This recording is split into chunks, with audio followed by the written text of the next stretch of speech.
Alright, good evening, class. My name is Stephanie, and I will be a defendant in this week's discussion for case number 1. So I will be defending St. Ashford's Hospital. This is in regards of a new minimum necessary policy regarding a telephone message about one of our employees, Beverly, had done against the plaintiff, Jacob Jones. So, Jacob Jones had filed a complaint and a lawsuit against our entity, St. Ashford's Hospital. And in the complaint, it says that Jacob's daughter was given the authorization to receive information about his medical condition and a treatment plan. So we will discuss that as well. And what had happened was it was left on a message at Mr. Jones's residency, despite his instructions to contact her through her work phone. Alright, so what I wanted to go over are a few important legal documentations. Per the HIPAA found on the government website, the minimum necessary only applies, the minimum necessary standard does not apply to the following: use or disclosures made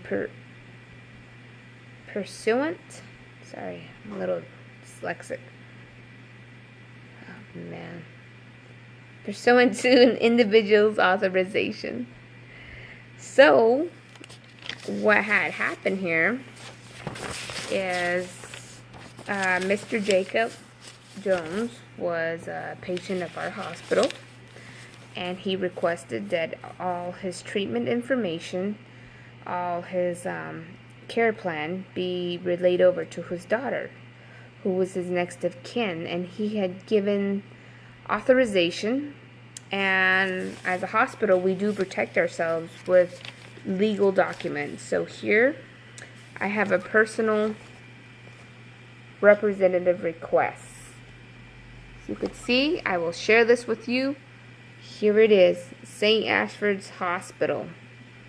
All information had been signed out by Mr. Jacob Jones and his daughter. So this allows us to release information to her. So here it is again. Jacob's daughter had signed right there. And we also have a notary to sign on these legal documents. So here we have it notarized as well. As you can see, there's a seal at St. Ashford's Hospital while he was being treated here. The date was 11/2, and this actually expires 1 year from. It was initially signed 11/1/2017, and it expires 11/1/2018. So there was Jacob and his daughter had signed these documents, and then we also had them sign an authorization for disclosure of protected health information. That's a hospital minimum that we have to have signed. We have a verification where he filled it out, and in the description of information to be released, he put treatment plan and medical conditions to be released in that information as well. So Jacob's daughter had signed there as well. So they have copies of these forms as well. So signature of customer, personal, parent guardian who's authorizing the release is Jacob had signed that. So for the hospital to protect itself, we have them sign these legal documents to make sure that we're releasing information to family first and foremost. So legally, we protected ourselves there. What Beverly did,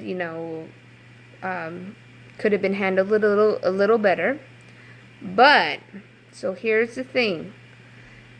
Per a website called Office of Civil Rights, so the OCR who had launched the complaint and that was part of this whole process of saying, we also indicated that confidential communications requirements were not followed. But on their website here, I will post a link for you guys, there is a thing about HIPAA, HIPAA privacy rules, minimum necessary standard to be applied to uses or disclosures that are authorized by an individual. So it's saying that since Mr. Jacob Jones gave authorization to his daughter, must a minimum necessary standard be applied to her? And their answer was no. Uses and disclosures that are authorized by the individuals are exempt from the minimum necessary requirements. So we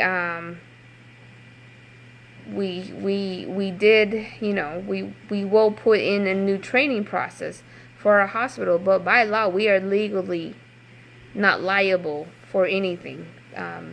Mr. Jacob Jones and his daughter signed disclosed information over to be released to the daughter, where the minimum necessary standard does not have to be applied to her per his request, and they specifically requested. So the only reason why Beverly called the home phone was due to her work phone having a voice message, and she did not feel comfortable with that because we don't know who all has access to her work voice message box. So she called and she didn't want to leave a message, so she went and called the resident's home and left a message there.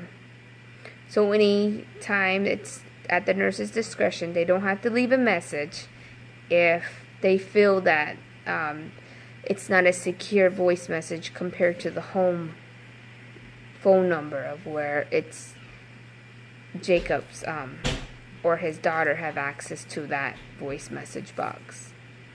So that is my case for this week's discussion. I do not find my hospital liable for any damages, so we will definitely see what the plaintiff has to say about that. Thank you.